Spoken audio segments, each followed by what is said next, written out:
আসসালামু আলাইকুম। আমি মোহাম্মদ খালিল ইসলাম। আজকে আপনাদের সামনে পঞ্চম শ্রেণীর কিছু ওয়ার্ড বিডিং নিয়ে আসছি। বাচ্চাদের যে ওয়ার্ড বিডিং গুলো বেশি প্রয়োজন হয়, একটা প্যাসেজের ওয়ার্ড মিনিং গুলো যদি বাচ্চারা ভালো করে বুঝতে পারে তাহলে প্যাসেজটা বাচ্চারা অনায়াসে পড়তে পারবে। এবং একটা প্যাসেজে 1 নং 2 নং 3 নং 4 নং 1 থেকে 4 নং প্রশ্ন আসে এই প্যাসেজের উপর ভিত্তি করে। তাহলে প্যাসেজটা আগে পড়া প্রয়োজন, আর প্যাসেজটা ভালো করে বুঝতে হলে অবশ্যই ওয়ার্ড বিডিং পড়তে হবে। এই জন্য আজকে আমি ক্লাস 5 এর ইউনিট 20 লেসন 1 and 2 কিছু ওয়ার্ড মিনিং নিয়ে আপনাদের সামনে হাজির হয়েছি। যে পাঠ্যক্রমটা আমাদের দেওয়া আছে, লাইফ ইজ বিউটিফুল, জীবন সুন্দর। লাইফ ইজ বিউটিফুল, জীবন সুন্দর। তাহলে আমি কিছু ওয়ার্ড মিনিং দিছি, ওয়ার্ড মিনিং গুলো আপনারা দেখেন। যেমন লাইফ, লাইফ মানে জীবন, লাইফ মানে জীবন। বিউটিফুল মানে সুন্দর। স্প্রিং, এখানে উচ্চারণটাও করে দিছি, স্প্রিং মানে বসন্ত। গেট আপ মানে জেগে ওঠা। আর্লি মানে শীঘ্রই অথবা তাড়াতাড়ি, শীঘ্রই অথবা তাড়াতাড়ি। ফিল, অনুভব করা, ফিল করা, অনুভব করা। হ্যাপি, সুখী। নো, জানা। অনেক সময় আপনাদেরকে বিভ্রান্ত করার সময় প্রশ্ন করবে নো মানে কি। এই যে নো মানে তো না, কিন্তু আর একটা নো আছে, KNOW, নো। এই নো মানে জানা। তাহলে আমাদের জানা হয়ে গেল দুটাই। নো মানে না, KNOW মানে জানা। এরপরে দেখেন নাইস, নাইস মানে সুন্দর। ওপেন মানে খোলা। সিং মানে গাওয়া, সিং মানে গাওয়া। ফিল, ফিল, ফিল মানে পূর্ণ করা। উচ্চারণ একই হয়, বানান আলাদা হয়। যেমন দেখেন এখানে বললাম ফিল, ফিল মানে অনুভব করা। এখানে বলতেছি ফিল, ফিল মানে পূর্ণ করা। FEEL, ফিল, এই ফিল মানে অনুভব করা।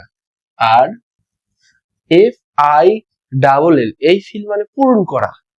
ফিল ইন দ্য গ্যাপ, শূন্যস্থান পূরণ করো। এই যে পূরণ করা বোঝাচ্ছে। রুম, রুম মানে একটা কক্ষ। স্মেল, উচ্চারণটা করে দিছি, দেখেন স্মেল, স্মেল মানে গ্রান, স্মেল মানে গ্রান। ফ্লাওয়ার, ফ্লাওয়ার মানে ফুল। আউটসাইড, বাইরে, আউটসাইড মানে বাইরে। এরপরে দেখেন ফ্রেশ, ফ্রেশ মানে তাজা, ফ্রেশ মানে তাজা। ড্রেস মানে পরিহিত, পাস্ট টেন্সে আছে, পরিহিত, অলরেডি সে পরে ফেলেছে। ব্রেকফাস্ট, সকালের নাস্তা, যেটাকে হালকা নাস্তা বলা হয়। রেডি, রেডি মানে প্রস্তুত। আমরা অনেক সময় কোথাও যেতে বসলে, বাহিরে যেতে বসলে বলি রেডি হও, দ্রুত রেডি হও। তার মানে কি, প্রস্তুত হও। অ্যানি, অ্যানি মানে কি, যা কিছু, যা কিছু। নেইবারহুড, আমরা জানি কি নেইবার মানে প্রতিবেশী, নেইবারহুড মানে আশপাশ, আশপাশে যারা থাকে তারাই আমাদের প্রতিবেশী। ব্লু, ব্লু মানে নীল, গ্রিন মানে সবুজ, দুটা কালারের নাম। এরপরে দেখেন ভিজুয়ালি, দৃষ্টিগতভাবে, এই যে চোখের যে দৃষ্টি, এই দৃষ্টিগতভাবে, ভিজুয়ালি। ইম্প্রায়ার্ড, ক্ষত, আহত,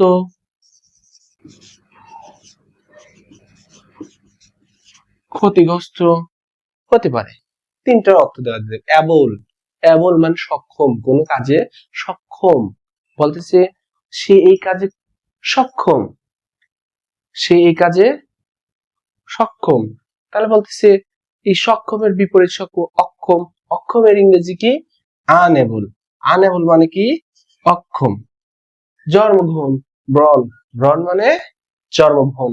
এই যে ওয়ার্ড মিনিং গুলো আপনারা, এই যে ব্রন মানে জন্মগ্রহণ করা, এই আমি পড়লাম ব্রন মানে জন্মগ্রহণ করা, কিন্তু BRO, সরি BORN, এই বানান পারি না, কিন্তু পারি আমি ব্রন মানে জন্মগ্রহণ করা। ফিল, ফিল মানে অনুভব করা। WELL, ফিল, ফিল মানে অনুভব করা, ফিল মানে পূর্ণ করা। এখন আমাকে যদি বলে ফিল মানে কি, আমি কোনটা বলবো? বা আমার সামনে দেওয়া আছে ফিল, আমি উচ্চারণ করতেছি ফিল, এই যে শুনছিলাম ফিল মানে তো অনুভব করা, বা ফিল মানে তো পূর্ণ করা, তখন কিন্তু আমাদের একটা সমস্যা সৃষ্টি হয়ে যাবে।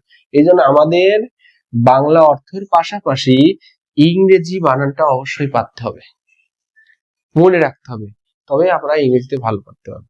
আমি মাঝে মধ্যে একটা কথা বলি ক্লাসে আমার বাচ্চাদেরকে, স্টুডেন্টকে, ছাত্রছাত্রীদের বলি যে সেই ব্যক্তি ইংরেজি ভালো পারে, সেই ব্যক্তি ইংরেজি ভালো পারে যে বেশি বেশি ওয়ার্ড মিনিং পারে।